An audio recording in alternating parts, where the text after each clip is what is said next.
Assalamualaikum warahmatullahi wabarakatuh. Bismillahirrahmanirrahim. Alhamdulillahirobbilalamin wabihi nasta'inu ala umuri waddin. Wassalatu wassalamu ala asyrofil anbiya'i wal mursalin sayyidina wa maulana Muhammadin wa ala alihi washabbihi ajmain, amma ba'du. Halo sobat setia penonton channel Pemuda Pencerah Islam. Gimana nih kabarnya kalian semua? Semoga kalian semua tetap sehat selalu ya, dan dilindungi oleh Allah SWT dari segala macam penyakit. Hingga saat ini masih ada saudara kita yang di luar masih ada sakit, semoga diberi kesembuhan. Berbicara mengenai sakit, pastinya kita dianjurkan untuk hidup sehat. Dan kebetulan sekali pada hari ini saya Rofifah akan membahas tips hidup sehat dalam Islam, yang mana dalam disclaimer untuk video kali ini saya mendapatkan referensi dari buku Hidup Sehat Cara Islam karya Dr. Hasan Roqeeb. Sobat Pemuda Pencerah Islam, pastinya kalian semua ketahui bahwa nikmat sehat merupakan nikmat Allah yang kedua-duanya, yang tidak bisa kita beli dan kita dapatkan dimanapun dan kapanpun. Jadi sebisa mungkin ketika kita sehat, kita bisa gunakan kesembuhan tersebut untuk melakukan kebaikan. Karena dengan badan dan akal ketika kita sehat, kita bisa melakukan kegiatan lain, seperti kita bisa belajar, kita bisa mengaji, kita bisa sekolah, kita bisa melakukan ibadah. Tetapi ketika kita sakit, maka kegiatan yang akan kita lakukan adalah aktivitasnya akan tertunda. Jadi seharusnya kita bisa mengaji, kita bisa sekolah, akhirnya tertunda karena kita sakit. Jadi sebisa mungkin kita manfaatkan waktu sehat kita.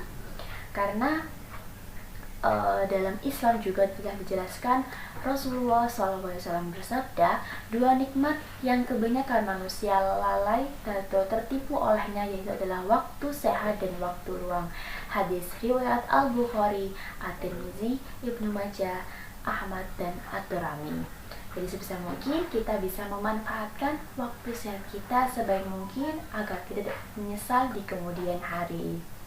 Tidak hanya itu, sobat pemuda, adapun juga dalam Islam telah dijelaskan bahwa ada prinsip lebih baik kita mencegah daripada mengobati, yang mana lebih baik kita mencegah, kita menjaga kesehatan kita daripada kita berobat. Alangkah lebih baiknya daripada kita berobat mengeluarkan uang, lebih baik kita menjaga kesehatan kita, dan uang yang kita gunakan berobat kita gunakan untuk keperluan lain. Lebih baik kita mencegah daripada kita mengobatinya, seperti itu. Kan lumayan uang yang kita gunakan kita berobat dengan yang banyak, kita bisa gunakan tabungan untuk keperluan yang lainnya.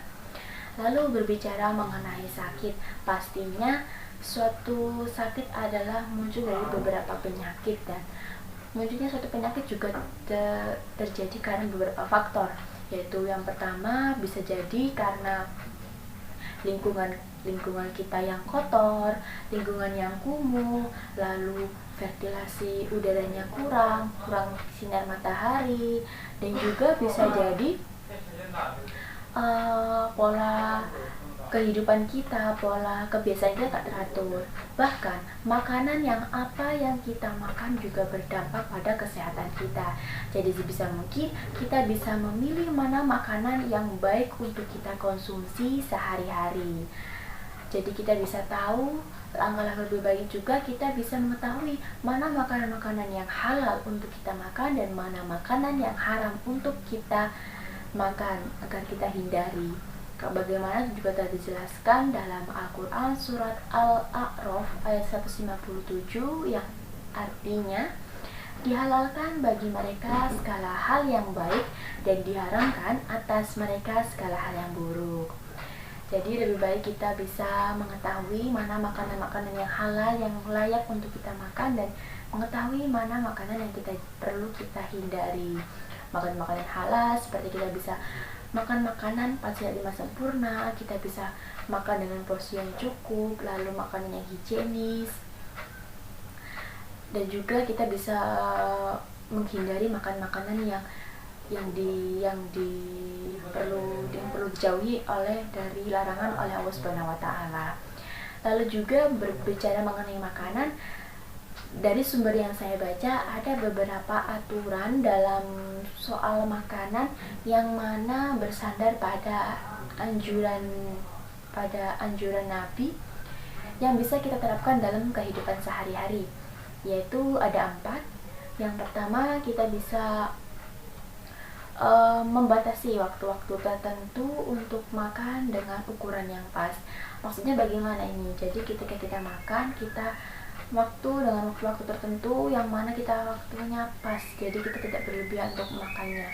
Jadi kita akan makan ketika kita lapar dan kita tidak akan makan ketika kita kenyang. Lalu yang kedua adalah membatasi porsi atau ukuran makanan. Jadi lebih baik kita makan dengan porsi yang cukup, tidak berlebihan dan tidak kekurangan, agar makanan tersebut berkah dalam tubuh kita. Seperti itu. Lalu yang ketiga, kita bisa menghindari makanan-makanan yang mahal tapi tidak memperhatikan kualitas makanan dalam makanan tersebut. Jadi lebih baik kita makan sederhana saja, nggak apa-apa.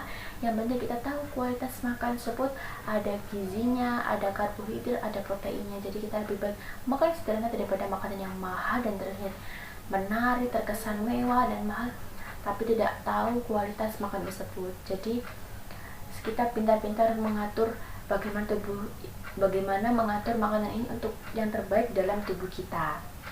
Dan yang keempat adalah kita memilih makanan yang higienis, yang bersih dan juga pastinya akan bermanfaat bagi tubuh kita. Jadi makanan yang sehat selalu bersih dan sehat dan baik untuk tubuh kita. Itu tadi beberapa video, beberapa anjuran yang bisa kita gunakan dalam kehidupan sehari-hari. Semoga bermanfaat untuk kalian ke depannya. Tetap jaga kesehatan, tetap jaga pola makan kita untuk kehidupan kita, untuk badan kita, untuk kehidupan kita yang lebih sehat dari sebelumnya. Semoga bermanfaat dari saya. Sekian dari saya. Wassalamualaikum warahmatullahi wabarakatuh.